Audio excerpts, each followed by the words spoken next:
coming up next on TVM-News. As election season is drawing to a close, former President Donald Trump was in Scranton Wednesday for a rally. Plus, we have news on the newest storm terrorizing Florida. And a fifth player in the history of the Marywood women's soccer team has joined its 100-point club.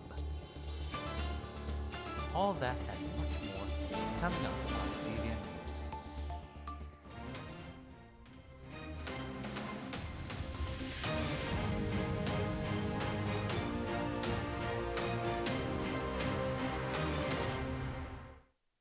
Good afternoon and welcome to TVM News. Today is Friday, October 11th. I'm Colby Hughes. And I'm Caitlin Klotz. This week we have news about National Chocolate Day. We also have news about the talent show hosted by Marywood's Housing and Residence Life. And we'll be checking in with weather anchor Brielle Sheelan for the forecast and sports anchor Vincent Goldschmidt to find the latest in Marywood and professional sports. In This Together, NEPA will be on campus Wednesday, October 16th for the voter registration table event. They will be located at the Fireplace Lounge in the Nazareth Student Center, and the goal of this event is to help students check their voting registration and/or sign up to vote. Chipotle is holding a fundraiser for Marywood-University's PA program. On Tuesday, October 15th from 4 to 8 p.m., Chipotle in Dixon City will be offering 25% off its profits to Marywood. Order online using the code on the flyers around campus or show them a picture of the flyer. Nazareth Student Center will be celebrating National Chocolate Day on Monday, October 28th. Students are encouraged to come to the Fireplace Lounge to enjoy some sweet treats from 4 p.m. to 6 p.m. Looking for a club to join? The Marywood Chess Club is starting their meetings. Every week, the Chess Club will gather on Tuesdays from 6 to 9 p.m. on the second floor of the Nazareth Center. For more information, contact Chess Club at m.marywood.edu. Everyone is welcome. On November 15th, Housing and Residence Life will be hosting a talent show in the Performing Arts Center at 7 p.m. If you are interested in entering, scan the QR code found on the flyers hung around campus. Auditions are due by Tuesday, October 15th. Last weekend, Marywood's Music and Theater and Dance program presented its performance of Mad Forest. For more, we'll go to Mary Pegarella.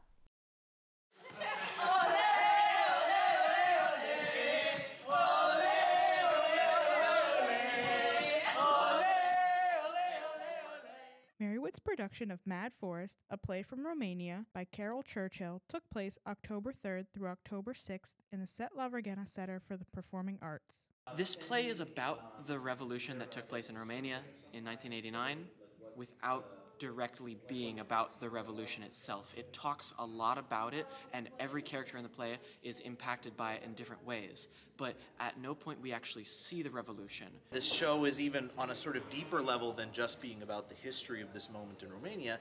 It's about the question of freedom. What does it cost? And what are the challenges and messiness of trying to navigate making choices as a free society? This play about the Romanian Revolution featured mature language and flashing lights. An expanding of the mind, if you will. All shows took place on the stage of the Munley Theater with 3 evening shows and a Sunday matinee. For more information, you can follow the Marywood Players on Instagram or read a review of the show at www.thewoodward.org.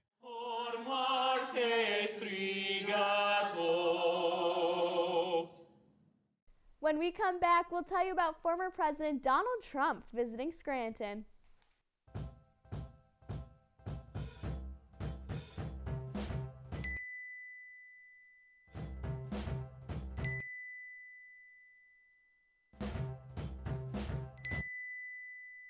Planning the right amount of food is hard. The Guestimator makes it easy. Just tell it who's coming and what's for dinner. Then it tells you how much to make. And yes, it even plans for leftovers. Try it at SaveTheFood.com. This is the story of a boy who is very sensitive to lights and sounds. So he built secret hiding places where nothing could get in. The boy didn't like looking people in the eye. It made him feel uncomfortable. One day, he found out he had something called autism. His family got him help, and slowly, he learned how to live with it better. Early intervention can make a lifetime of difference. Learn the signs at autismspeaks.org. This is the story of Leaders in Scranton marked the one-year anniversary of the Israel-Hamas war on October 7th. President David Falk of the Jewish Federation of Northeastern Pennsylvania says, quote, October 7th is always going to be a markedly dark day. Unfortunately, it joins other dark days, end quote. The Jewish Community Center commemorated those who lost their lives and those who are missing. The CEO of the Scranton Jewish Community Center says, quote, this is an empty Shabbat table, and it serves as a reminder of the hostages that were taken October 7th, end quote. Falk claimed, quote, Israel will do what it has to do in order to survive and protect its people, end quote. The event at the Jewish Community Center was called Israel a Year After the Massacre, and it featured speakers that consisted of family members of those missing or in the army. One person is dead and another is hospitalized after a crash in Luzerne County. State Trooper Walter Gibbs, 81, of Williamsport, was traveling west on Route 118 in Ross Township Sunday when he left the roadway, crashing into a culvert and then a tree. Walter was flown to an area hospital for serious injuries, and his passenger, Robert Gibbs, who was 83, died in the crash. Luzerne County installed ballot drop boxes Monday, October 2nd. Despite security and financial concerns, Romilda Crocomo reversed the decision to not have ballot boxes in Luzerne County on Friday, September 27th. Quote, I still have some serious concerns about the security and safety of the drop boxes, although I do believe Penn Place, with our sheriffs located here, is really a step up in security, end quote, Crocomo said. If ballot boxes are here to stay, security or sheriff's deputies will be guarding them. A person was shot Sunday by a Wilkes-Barre police officer. The shooting happened on Holland Street around 11:30 a.m. No police officers were here, and the condition of the person struck by gunfire was unknown. Authorities have not yet released the name or the name of the officer involved. State police said the shooting was an isolated incident and presents no threat to the public. Students at Wyoming Area Catholic School in Exeter celebrated the Feast of Our Lady. Wyoming Catholic School's Our Lady of Feast rosary was made out of balloons. Principal Eileen Rischoff says, we teach the children how to pray. The rosary is kind of like a lost art anymore, and we do it with something that's so visual for little kids. And so bringing this rosary, this balloon rosary, to the school to see them visualize and pray with it on the Feast of Our Lady of the Rosary is wonderful. They love it. The students placed the rosary near a statue of the Virgin Mary at their school. An overnight fire in Hazleton has left 7 people displaced. The Hazleton fire chief said it started at 2 in the morning at Sazin Latino's kitchen and spread to the second-floor apartments. There were people taken to the hospital for smoke inhalation. There is no cause yet for what the fire started, and the Red Cross is helping those affected. Columbia County is helping people down south who were affected by Hurricane Helene. Roger Woodruff of Elysburg says, quote, we only brought a little, but it takes a lot. They are doing good here. Stuff we wouldn't think of, like those wheelchairs and stuff, that something you don't think of, end quote. Some people in the area are volunteering because they understand the experience of a flood, and others feel the hurricane hits close to home. Debbie Thomas says, quote, on the other end of Charlotte, my kids have lots of friends and their parents who are elderly, and they are without everything. It is so sad. And they were transporting what they could with four-wheelers, end quote. Thomas and her children are grateful for the support received in the aftermath of Hurricane Helene. Former President Donald Trump delivered a speech at Riverfront Sports along Olive Street. This rally marks the Republican presidential nominee's second campaign event in northeastern Pennsylvania this year. The former president touched on a wide array of topics to voters, from increased energy production to criticizing the Biden and Harris administration's role in handling Hurricane Helene. Coming up next, we have an interview about Hurricane Milton from a Marywood student who grew up in Florida.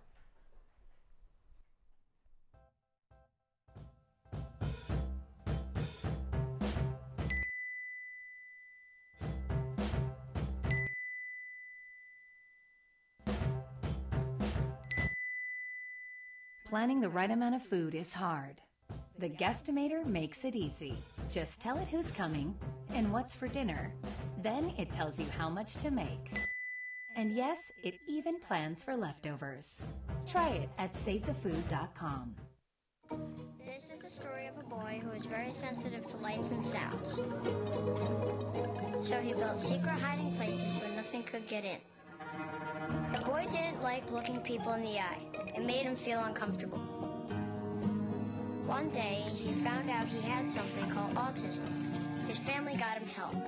And slowly, he learned how to live with it better. Early intervention can make a lifetime of difference. Learn the signs at autismspeaks.org. Titans go! When the Teen Titans go to the movies, they know the best way to travel is safely. Road trip! You know it's super. To keep your child safe, be sure to use the right car seat for their age and size. Exactly. Hollywood, here we come! The Atom has arrived! Have a seat, my dude. For more information on finding the right seat, visit nhtsa.gov/the right seat. Impressive. Brought to you by the National Highway Traffic Safety Administration and the Ad Council. The Supreme Court declined to hear an appeal from R. Kelly on Monday. Robert Kelly is currently serving a prison sentence for federal sex crime convictions. Kelly was already serving a 30-year sentence for sex trafficking stemming from a 2021 New York case. Kelly told the Supreme Court that he was wrongly prosecuted under a federal law passed in 2003, which made the statute of limitations indefinite for sex crimes with minors. Federal prosecutors declined to respond to his appeal. A British doctor on Monday pleaded guilty to an unsuccessful plot to kill his mother's partner. Thomas Kwan, 53, passed himself off as a nurse and even took his own mother's blood pressure before administering poison to her partner, Patrick O'Hara, through a fake COVID-19 vaccine. O'Hara survived but suffered from necrotizing fasciitis, a potential flesh-eating disease infection. Kwan pleaded guilty to attempted murder on Monday. Donald Trump falsely claimed President Biden used FEMA funds to house illegal migrants. Ironically, the former president used FEMA funds for migrant programs at the southern border in August 2019. Vice President Kamala Harris called Trump out for pushing falsehoods. Harris responded with, quote, "There's a lot of mis- and disinformation being pushed out there by the former president about what is available, in particular to the survivors of Helene," end quote. She also called him out for being irresponsible. Democratic Vice President nominee Tim Walz, the governor of Minnesota, made false claims Sunday about former President Donald Trump's stance on abortion and about the state of economy when Trump left office. Walz states Donald Trump's asking for a nationwide abortion ban. Walz's claim is false and was fact-checked. Trump wrote on social media last week, "Everyone knows I would not support a federal abortion ban under any circumstances and, in fact, would veto it, because it is to the state's decision based on what their voters say." Trump supported an abortion ban at 26 weeks in 2016, but is not supporting this during his current campaign. Twins from Louisiana, Cherry and Sherry Wilmore, who spent 12 years in foster care, are inspiring their community. The twins spent 12 years in foster care from the age of 6 to 18. The twins were separated for a year in group homes when they were 10. They spoke of their experience of finding out the goal was never to reunite them.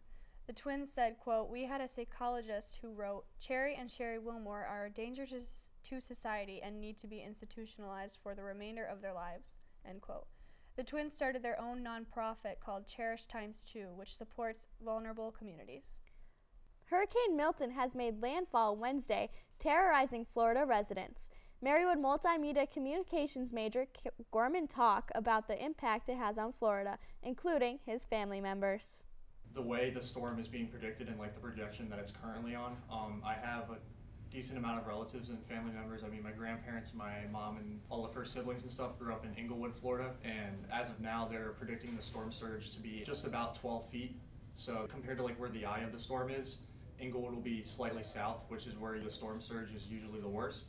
So a lot of water, a lot of destruction. The past hurricane that just happened, there's still a lot of debris just all over the roads and stuff. So, you know, with all the wind, all the water, at any moment, anything could be like a projectile missile from all the debris that's still just scattered around from the hurricane from 2 weeks ago. So there's so much destruction around. Like there's no like electricity, no running water. Everyone's like struggling to get information. There's the risk of looters looting people's homes and taking advantage of people in such a terrible time, and they need resources to be able to actually get back together and rebuild their lives. It's a lot of unpredictability. You just never know, and with everything that's already been happening and all the destruction and stuff like that, there's just a lot more that could go wrong. So it's very sad to see just where a place where you associate so many happy memories just kind of crumbling just around you. Now we will check in with Brielle Sheelan for the forecast this week. What's the weather looking like, Brielle? Thanks, Katie. This week is going to be comfortable, with today being partly cloudy at a high of 66, low of 50, and mild humidity. Saturday is going to be a sunny 69 and a cool 41 at night. Sunday brings periodic rain at 61 degrees, and Monday continues the showers at 50 degrees, with lows dropping to the high 30s for the next few days. Tuesday and Wednesday will be about 52 and partly cloudy. Going into Thursday, we will have some clouds, peaking at about 58 to wrap up the week. With your TVM weather report, this is Brielle Sheeland. Have a great week.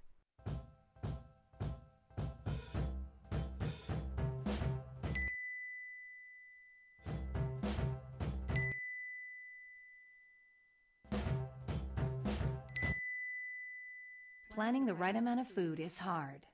The Guestimator makes it easy. Just tell it who's coming and what's for dinner. Then it tells you how much to make. And yes, it even plans for leftovers. Try it at SaveTheFood.com. This is the story of a boy who is very sensitive to lights and sounds. So he built secret hiding places where nothing could get in. The boy didn't like looking people in the eye. It made him feel uncomfortable. One day, he found out he had something called autism. His family got him help, and slowly, he learned how to live with it better. Early intervention can make a lifetime of difference. Learn the signs at autismspeaks.org. When the Teen Titans go to the movies, they know the best way to travel is safely. To keep your child safe, be sure to use the right car seat for their age and size. Exactly. Hollywood, here we come! The Atom has arrived! Have a seat, my dude. For more information on finding the right seat, visit nhtsa.gov/the right seat. Impressive. Brought to you by the National Highway Traffic Safety Administration and the Ad Council. Welcome back to TVM News. Let's check in with Vincent Goldschmidt for the latest in the sports world. Thanks, Colby. It was announced Tuesday morning that the Marywood Athletics program would be partnering with Zima Health for the 22 sports programs. Zama is a sports psychology and mental health platform that is self-guided programs that helps student athletes improve mental health. Director of Athletics and Recreation Andrew Smith acknowledged how important mental health is in collegiate sports, saying the mental health and well-being of our students and staff is a major priority and an initiative for our department. Over to the turf, where history was made Wednesday night as the women's soccer team faced King's College. Senior forward Riley Mulherron assisted Mara Kirkpatrick in the 85th minute as Marywood would win its final non-conference game 2-0. That assist gave Mulherron 100 points, making her the 5th Pacer in history to join the 100-point club. Captain Josephine Source assisted a goal as well, putting her within 3 points of joining her teammate. The Pacers returned to play, starting the conference portion of their season against Newman University. The field hockey team has been on an absolute tear of late, winning its 6th straight game, defeating King's College 5-1. Graduate captain Sydney Lahr has been the key to the Pacers' success, earning her 3rd consecutive AAC Player of the Week, while being nominated for the National Field Hockey Coaches Association's Division III Player of the Week. Marywood faces its toughest opponent yet, traveling to SUNY Cortland tomorrow to face the 9th-ranked Red Dragons, who are coming off their first loss of the season to the 8th-ranked York College of Pennsylvania Spartans. The Marywood swimming and diving team season kicks off tomorrow as both the men's and women's teams host Wilkes University and King's College in a tri-match. The Pacers are looking for more success than they had last season as the men's team finished 5th in the conference while the women's squad finished 4th. Over to the national scene, where the college football season flipped completely on its head last weekend, with 7 top 25 ranked teams being taken down ahead of this weekend's highly anticipated slate of games. The Mets' miracle season remains alive, defeating the Philadelphia Phillies in the NLDS. After earning victories in games 1 and 3, the Mets fell behind when Francisco Lindor stepped up with the bases loaded at the bottom of the 6th.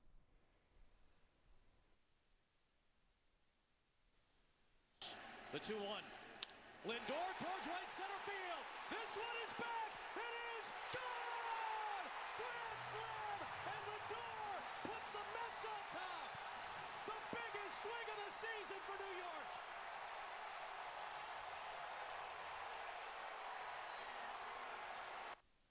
Would have slammed the door, advancing the Mets to the NLCS to face the winner of the Dodgers-Padres series. Game 5 of that series is tonight. Over to the American League, the New York Yankees clinched their second ALCS appearance in the last 3 seasons, taking down the Royals 3-1 in both Game 4 and the ALDS.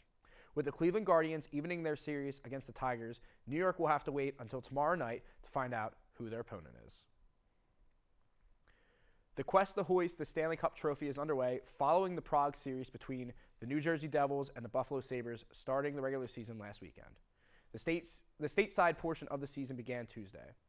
The newly located Utah Hockey Club took care of business in their home opener against the Chicago Blackhawks 5-2, while the New York Rangers bullied the Pittsburgh Penguins 6-2 on Wednesday night. That's all for sports. TVM News will return after these messages.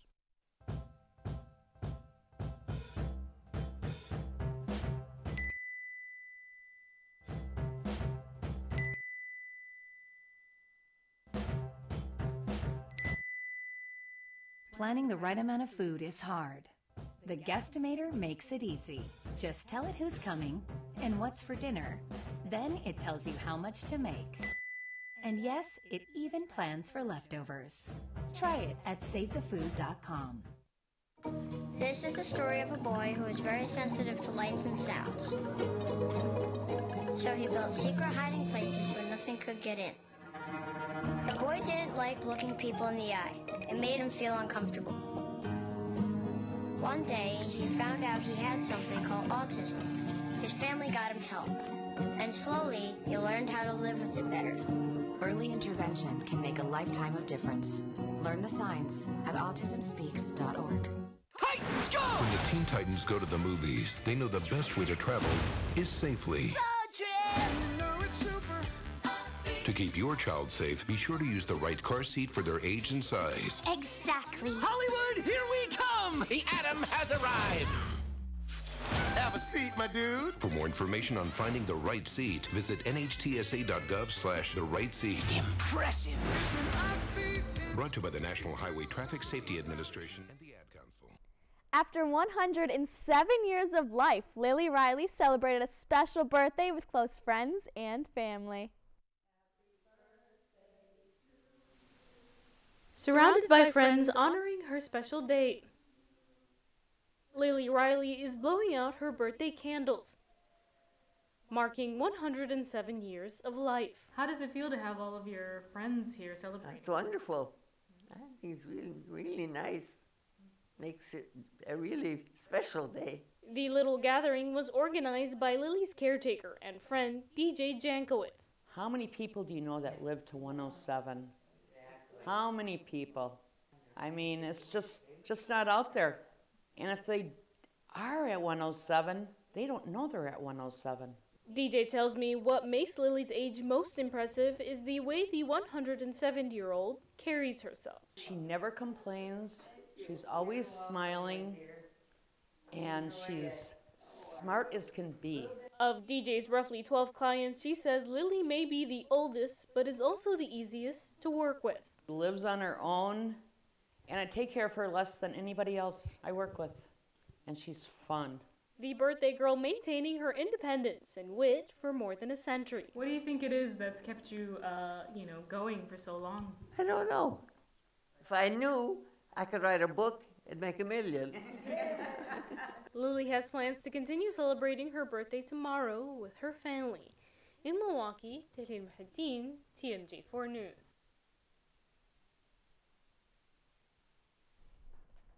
Wow, can you imagine being 107? I can't. My bones are already hurting. That's going to do it for this week's edition of TVM News. Make sure to like and subscribe to the TV-Marywood YouTube page to see all of the latest TVM content. And follow the TVM Instagram page to stay up to date with everything TVM has to offer. For Vincent Goldschmidt, Brielle Sheeland, and everyone at TVM News, I'm Colby Hughes. And I'm Caitlin Klotz. Have a great week, Marywood. Speaking of cake, what you doing?